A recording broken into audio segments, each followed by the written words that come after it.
become final year, 6th semester, both sections C and D, as well as if some student who watching the online videos of teaching and learning process Hindi medium also.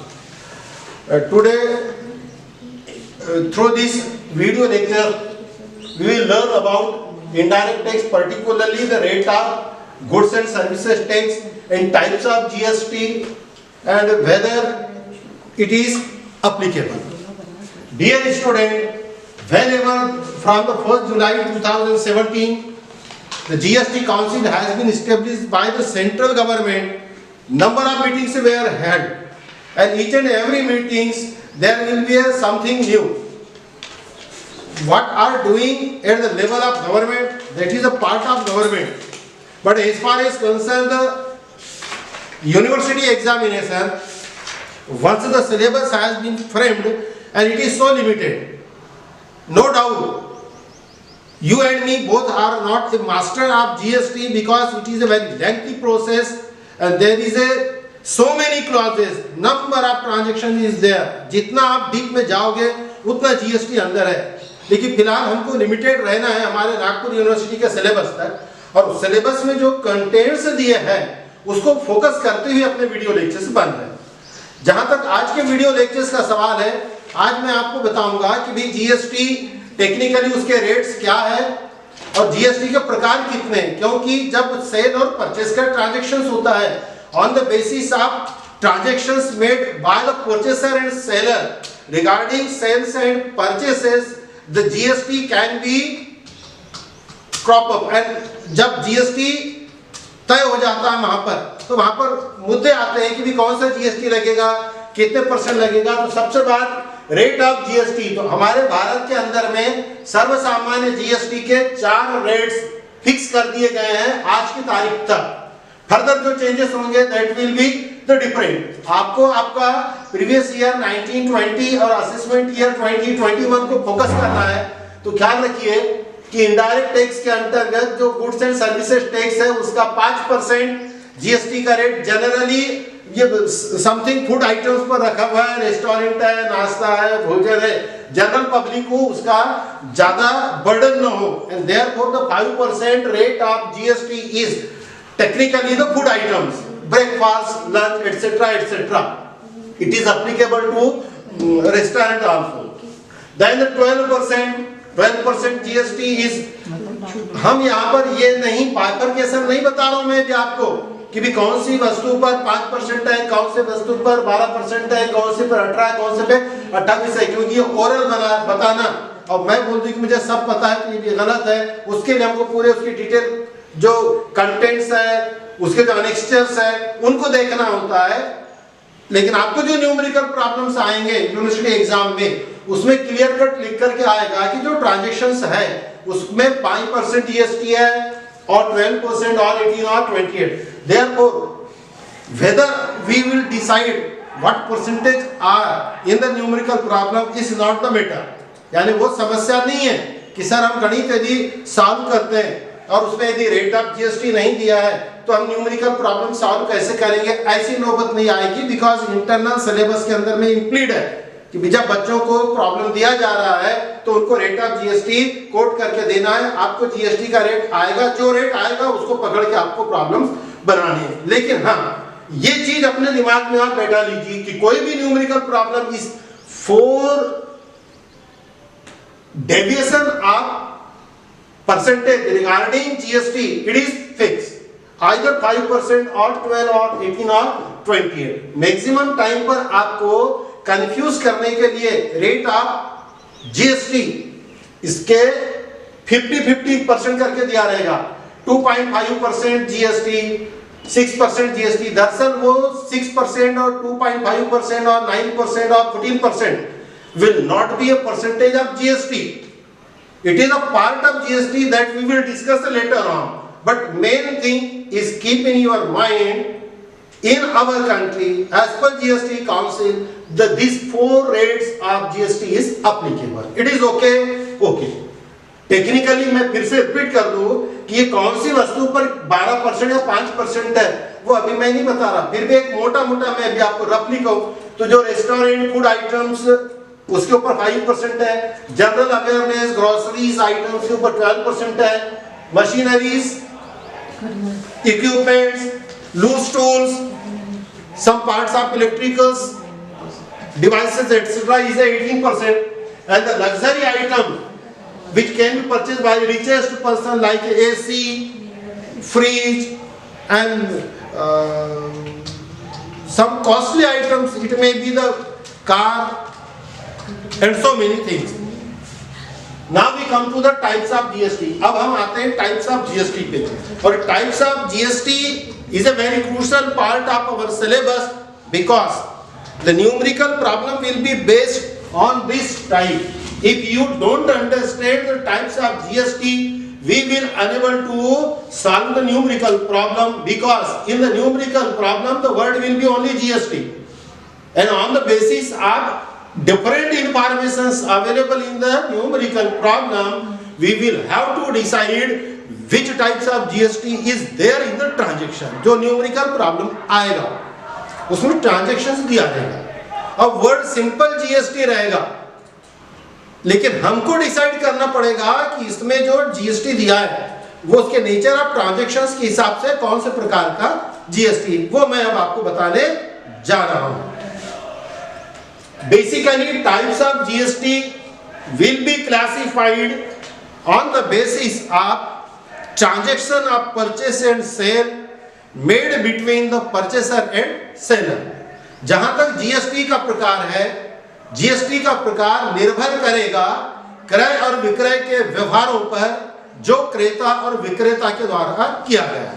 जैसे example number 1, if the transactions of purchase and sales are intra-state, look here, many time, always and maximum time there may be a word intra-state and inter-state.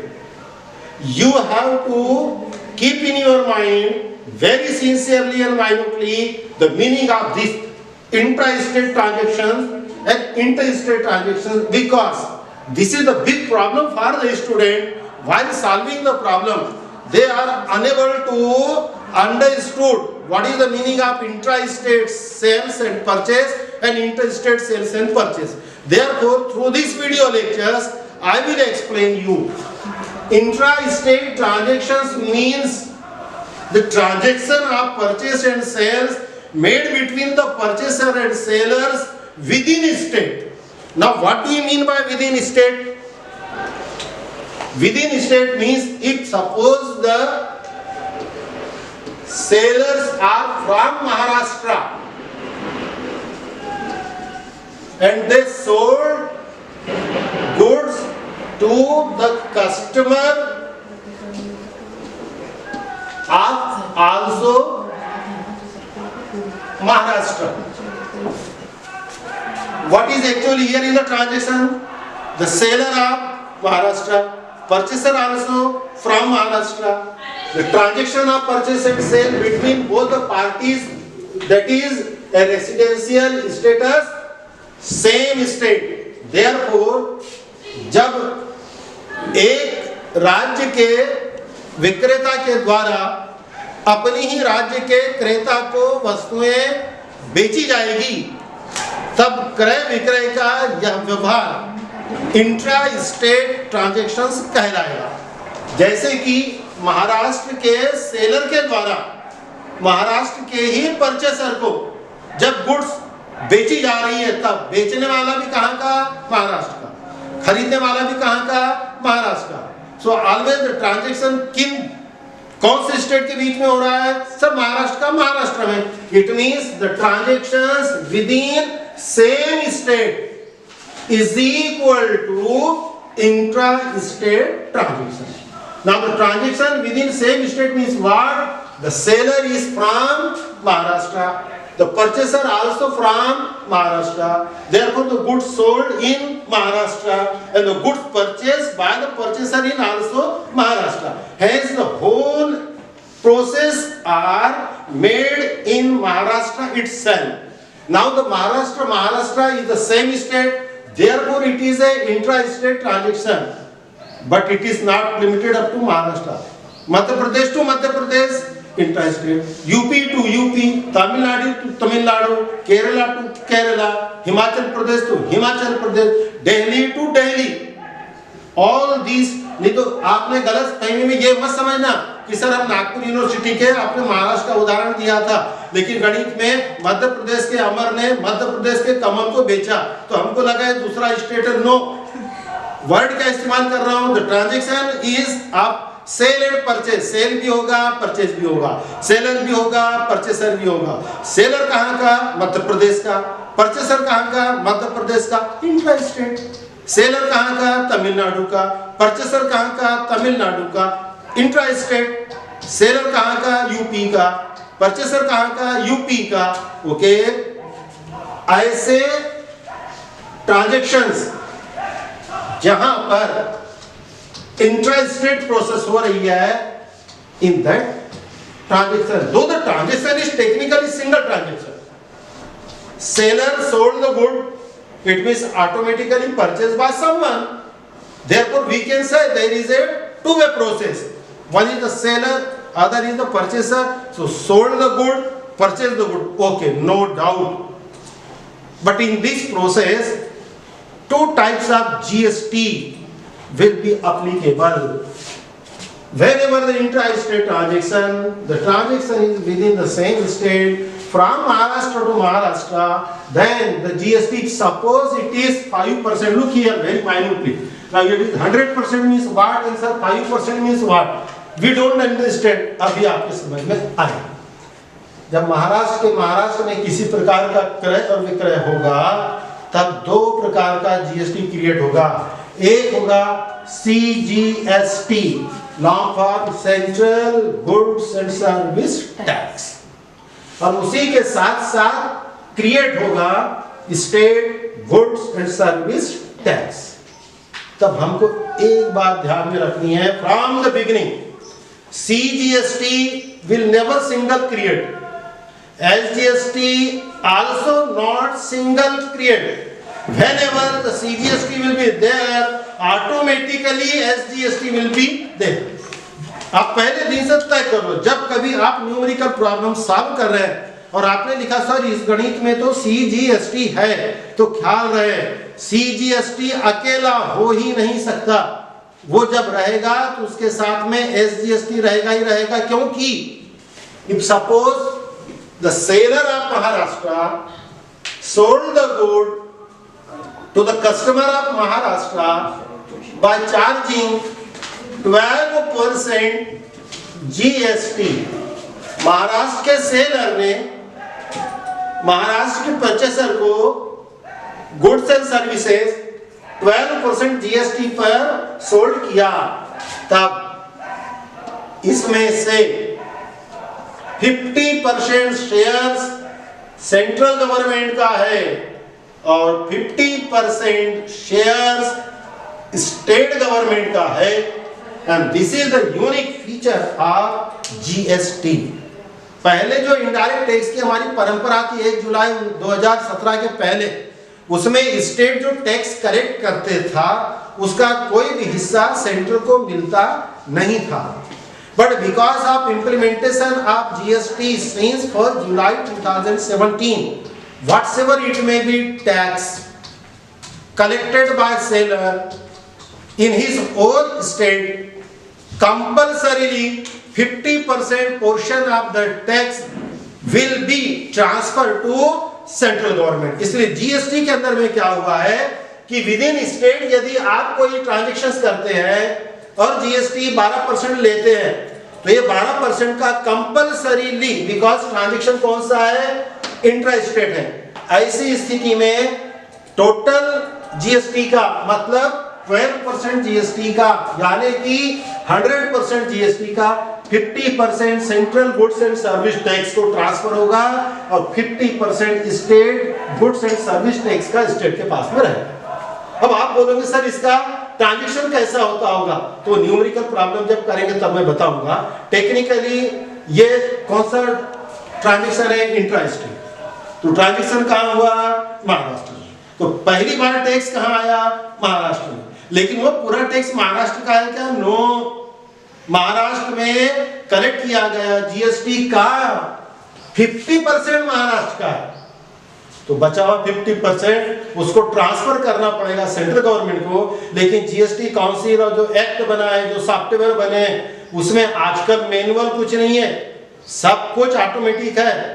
सिर्फ automatic अपने लिए नहीं है, मतलब आपके लिए नहीं है, मेरे लिए नहीं है, क्योंकि हमको न्यूमेरिकल प्रॉब्लम सॉल्व करने हैं। एक्चुअल में व्यापारी के लिए ये ऐसा बाइफरकेशन करके उसको कुछ चेक या डीडी से पैसा वैसा देना नहीं है। Whenever the bill has been created by the seller, it's automatically credited to the central government and remaining part will keep with state. वहां पर उनको कुछ नहीं करना पड़ता है। ये जो हो हल्ला मच रहा है ये अलग किस्म का है, उसमें हमको जाने की जरूरत नहीं है। पहले कोई टेक्निकल डिफिकल्टीज रही होंगी, अभी सब सॉफ्टवेयर आ गए। लेकिन हमारे लिए क्या करने का? महाराष्ट्र वाले को बेचा, 12% जीएसटी लिया, पहले जीएसटी महाराष्ट्र में।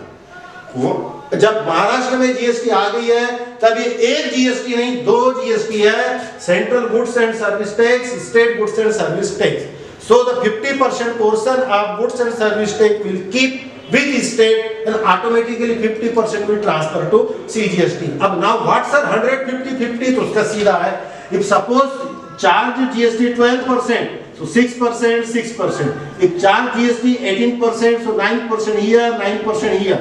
If suppose it is 28%, then 14% here, 14% here. If suppose sir 5%, then 2.5% here, 2.5% here. Therefore in earlier stage मैंने आपको एक चीज बताया है कि 2.5%, 14%, 9%, 6% is not the rate of GST. It is a portion, it is a part of CGST and SGST. It's okay. So whenever the intra transaction is there, transactions will be within the same state, then 2 प्रकार of GST will create. One is the central goods and service tax, other is state goods and service tax. Now point number 2, interstate transaction. Now the interstate transactions means what? Transactions between one state to another state. Now what do you mean by one state to other state? So look here. If the seller of Maharashtra sold the goods to the customer of MP, Madhya Pradesh, एक राज्य का seller दूसरे राज्य के seller को गुड़ बेच रहा है। अब यहाँ पर प्रॉब्लम, जहां पर क्या हुआ था, पूरी जीएसटी महाराष्ट्र के पास में आई, महाराष्ट्र ने अपने हिस्से की जीएसटी सेंटर को ट्रांसफर किया। लेकिन whenever the transaction is between one state to another state, अब यहां पर मुद्दा ये होता है कि सर महाराष्ट्र वाले ने बेचा, एमपी वाले ने खरीदा, तो जो गुड्स सोल्ड करता है वो जीएसटी रिसीव्ड करता है, और जो परचेज करता है कस्टमर ये पेड करता है। GST is created at the time of seller sales and purchase. The sellers received GST whether the purchaser paid GST. आगे मैं आपको बताऊंगा कि इनपुट और आउटपुट किसको बोलते हैं। यहां पर सेलर जब जीएसटी वस्तु बेचने के साथ लेता है तो वो जीएसटी उसकी अपनी नहीं है, उसे वो जीएसटी गवर्नमेंट को देना पड़ता है। दैट्स व्हाई वो उसके लिए आउटपुट जीएसटी है। आगे चल के उसका टाइप बताएंगे।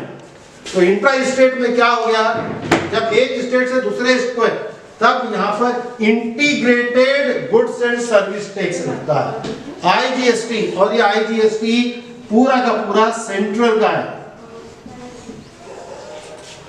क्योंकि दो राज्यों के बीच में झगड़ा ना हो। महाराष्ट्र वाला बोलता है मेरा हिस्सा चाहिए, एमपी वाला बोलता है मेरा हिस्सा चाहिए, क्योंकि महाराष्ट्र वाले ने बेचा है तो बोलता मैं महाराष्ट्र को बेनिफिट दूंगा, एमपी वाला बोलता मैंने खरीदा हूं तो मैं एमपी को बेनिफिट दूंगा। भैया तकरार मत करो, झगड़ा मत करो। सेंटर ऊपर बैठा, सेंटर बोलता पहले पूरा टैक्स मेरे पास में आने दो, फिर मैं देखूंगा महाराष्ट्र को कितना देना है और एमपी को कितना देना है। And that's why whenever the transaction is inter-state transactions, whole GST मतलब 12% है तो पूरे 12, 18 है तो 18, 28 है तो 28, 5% है 5%। इसका बाइफरकेशन नहीं होगा, there will be no division of this GST, because integrated goods and service tax is a goods and service tax of center only, and that's why this is IGST. ठीक है? Now there is a third type, technically third type is a branch of intra-state. In our country, the administration process are made by the federal systems are decentralized, but in our country there are some places which is not in a form of state but it is in union territories like Chandigarh. तो दमन द्वीप, दादरा नगर हवेली, अंडमान निकोबार द्वीप समूह, these are the union territory. So whenever the transaction within same union territory, यहाँ पर सबसे बड़ा आपका confusion क्या होगा मैं बता रहा हूँ कि सर अंडमान निकोबार वाले ने महाराष्ट्र वाले को बेचा, तो भाई साहब यहाँ पर यूनियन टेरिटरीज नहीं लगेगा, क्योंकि अंडमान वाले ने जब महाराष्ट्र को बेच दिया तो एब्सोल्युटली प्लेस चेंज हो गया, एडमिनिस्ट्रेशन चेंज हो गया, वो ये है। यहां मैंने क्या बोला था, Maharashtra to Maharashtra, MP to MP, UP to UP, same यहां Lakshadweep to Lakshadweep, Dadra Nagar Haveli to Dadra Nagar Haveli, Andaman to Andaman, Chandigarh to Chandigarh. That time again because in the same state, फर्क सिर्फ इतना ही है कि जो इंट्रा स्टेट था उसमें सीजीएसटी था, सीजीएसटी यहां पर भी है, वहां एसजीएसटी लगता है, यहां पर यूटीजीएसटी लगेगा, इसके अलावा कोई दूसरा चेंजेस नहीं। मतलब टेक्निकली बेसिकली टाइप कितने हुई है, central goods and service tax, the tax which create due to the transactions of intra state, the portion of GST which is transfer to central government is called CGST. एक ही राज्य में किए जाने वाले क्रय विक्रय के व्यवहारों में सेंट्रल गवर्नमेंट के हिस्से का जो जीएसटी क्रिएट होगा उसे central goods and service tax कहेंगे, और उसी में का 50% स्टेट गवर्नमेंट का हिस्सा है, इसीलिए वो state goods and service tax कहलाएगा। यही ट्रांजैक्शंस यदि सेम यूनियन टेरिटरीज में होता है, माने चंडीगढ़ का चंडीगढ़ में, लक्षद्वीप का लक्षद्वीप में, अंडमान निकोबार का अंडमान निकोबार में, तब उसका 50% central goods and service tax कहलाएगा और 50% union territories goods and service tax कहलाएगा। लेकिन इन दोनों परिस्थिति का खिलाफ यदि एक राज्य का या एक यूनियन टेरिटरीज का सेलर दूसरे राज्य या दूसरे टेरिटरीज में भी, यहां ऐसा नहीं है, मान लो चंडीगढ़ वाले ने यदि अंडमान निकोबार द्वीप समूह में बेचा, तो आप ये मत बोलो सर ये भी यूनियन टेरिटरीज है, ये भी यूनियन टेरिटरीज है, बट दोनों यूनियन टेरिटरीज अलग अलग है। जिस तरह से स्टेट अलग अलग है उसी तरह से यूनियन टेरिटरीज भी अलग अलग है। तो one union territories to another union territories is equal to inter state हो गया, ख्याल रखिए वहां पर आईजीएसटी, ठीक है। CGST, SGST, IGST, UTGST, and at the same time input tax credit। अबे 2 मिनट का वीडियो बचा हुआ है, या मैं बता दे रहा हूं, इसके बाद में हम आज का वीडियो रोक देंगे।